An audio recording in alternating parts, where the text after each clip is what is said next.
Assalamualaikum warahmatullahi wabarakatuh. Sebelumnya perkenalkan saya Azizah Dwi Hardini dengan NIM 213111133 dari kelas PAI 2D. Di sini saya akan menjelaskan mengenai kaidah aghlabiyah beserta contohnya. Kaidah aghlabiyah itu terdiri dari 4 macam, yaitu kaidah yang pertama adalah idza ijtama'al halal wal haram ghalibal haram, yang artinya apabila berkumpul antara yang halal dengan yang haram, maka dibenarkan yang haram. Nah, menurut kaidah ini, apabila terdapat dua dalil yang bertentangan mengenai suatu masalah, antara ada yang menghalalkan dan ada yang mengharamkan, maka dimenangkan yang mengharamkan karena lebih ikhtiyat atau sikap berhati-hati. Sebagian ulama mendasarkan kaidah ini pada suatu hadis, yaitu majtama'a alaihi halal wal haram illa ghalibal haram. Qala al-hafidh Abul Fadli al-Iraqi la aslulah, yang artinya manakala berkumpul antara yang halal dengan yang haram, maka dibenarkan yang haram. Walaupun hadis ini sanadnya dhaif, akan tetapi kaidahnya sesuai dengan perintah agama, yaitu untuk selalu berhati-hati dan sebagai upaya preventif sebelum terjadinya pelanggaran berat. Contoh dari kaidah idza ijtama'a halal wal haram adalah seorang pemburu menembak seekor binatang buruan, misalnya rusa. Tembakan tersebut kena, akan tetapi rusa tersebut terus berlari menuju suatu tempat yang tinggi. Dari tempat yang tinggi itu, rusa tersebut tergelincir dan jatuh hingga mati. Dalam kondisi semacam ini, seorang pemburu tersebut diharamkan memakan daging rusa tersebut, karena ada kemungkinan kematiannya karena luka tembakan sehingga halal dimakan, dan ada juga kemungkinan karena terjatuh sehingga haram dimakan. Menurut kaidah ini, manakala berkumpul antara kemungkinan yang halal dan yang haram, maka dimenangkan yang haram. Sehingga seorang pemburu ini diharamkan memakan daging rusa tersebut. Kaidah yang kedua yaitu tasarruful imam ala ra'iyah manutun bil maslahah, yang artinya tindakan atau kebijakan imam atau pemimpin terhadap rakyatnya harus dikaitkan dengan kemaslahatan.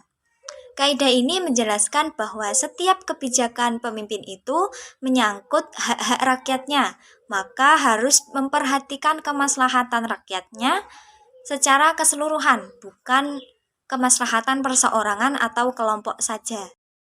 Kaidah ini diambil dari makna ayat Al-Quran dan hadis Rasulullah SAW. Adapun hadis Rasulullah SAW tersebut yaitu kullukum ra'in wa kullum mas'ulun ar-ra'iyati, yang artinya kamu sekalian adalah pemimpin dan kamu semua akan diminta pertanggungjawaban tentang kepemimpinannya. Kaidah ini merupakan acuan bagi para pemimpin atau pemerintah dalam mengambil kebijakan-kebijakan yang berkaitan dengan rakyat. Sebagai pemegang amanah, para pemimpin diharapkan mempertimbangkan kemaslahatan rakyatnya dalam menentukan kebijakan. Contoh dari kaidah tasarruful imam ala ra'iyah manutun bil maslahah yaitu saat pembagian zakat, seorang imam atau pemimpin yang masih dalam keadaan mampu, maka ia tidak boleh mengutamakan dirinya dalam menerima zakat dari rakyatnya yang notabene lebih membutuhkan darinya. Kaidah yang ketiga yaitu al-muta'addi afdhalu minal qasir, yang artinya perbuatan yang mencakup orang lain itu lebih utama daripada yang hanya sebatas untuk kepentingan sendiri. Kaidah ini menjelaskan bahwa setiap perbuatan yang manfaatnya lebih luas dari cakupannya, baik untuk kepentingan pribadi maupun orang lain, walaupun orang lain tidak ikut melakukannya, maka lebih baik atau lebih utama daripada perbuatan yang hanya untuk kepentingan atau hanya berguna untuk orang yang melakukannya saja. Kaidah ini didasarkan pada hadis yang diriwayatkan oleh Abu Hurairah radhiyallahu anhu bahwa Nabi Muhammad shallallahu alaihi wasallam bersabda, "Man da'a ila huda kana lahu minal ajri min mithlu ujuri min tabi'ahu la yanqusu dzalika min ujurihim syai'a." Yang artinya, barang siapa yang memberikan petunjuk pada kebaikan, maka ia akan mendapatkan pahala seperti pahala orang yang mengikuti ajakannya tanpa mengurangi pahala mereka sedikit pun.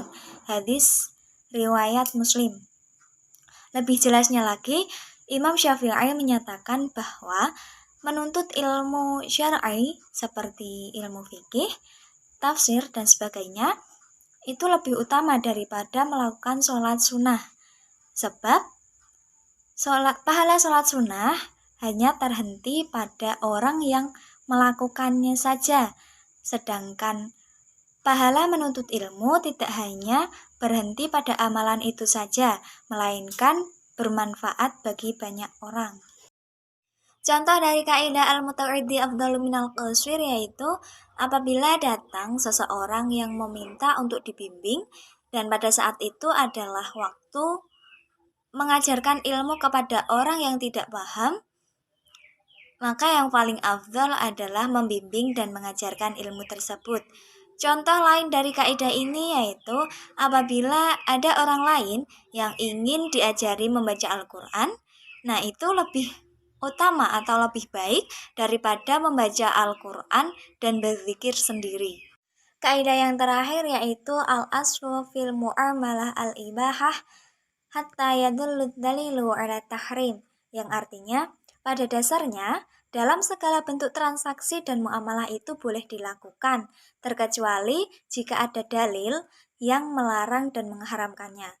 Nah, dari kaidah ini menjelaskan bahwa hukum dasar dari muamalah adalah mubah, kecuali jika ada nas yang sahih, sabit, dan tegas dalalahnya, atau ketepat gunaannya sebagai dalil yang melarang serta mengharamkannya. Kaidah ini didasarkan pada hadis yang diriwayatkan oleh Muslim dari Anas radhiyallahu an, yaitu antum a'lamu bi amri dunyakum, yang artinya kamu lebih mengetahui tentang urusan keduniaanmu. Contoh dari kaidah ini adalah misalnya ada seekor hewan yang sulit ditentukan keharamannya sebab tidak ditemukan sifat dan ciri-ciri yang dikategorikan hewan haram, maka hewan ini dihukumi halal dimakan.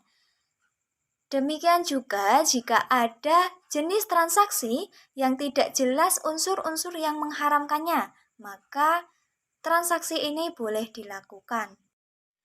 Demikian sedikit penjelasan saya mengenai kaidah akhlabiyah. Terima kasih. Semoga bermanfaat. Wassalamualaikum warahmatullahi wabarakatuh.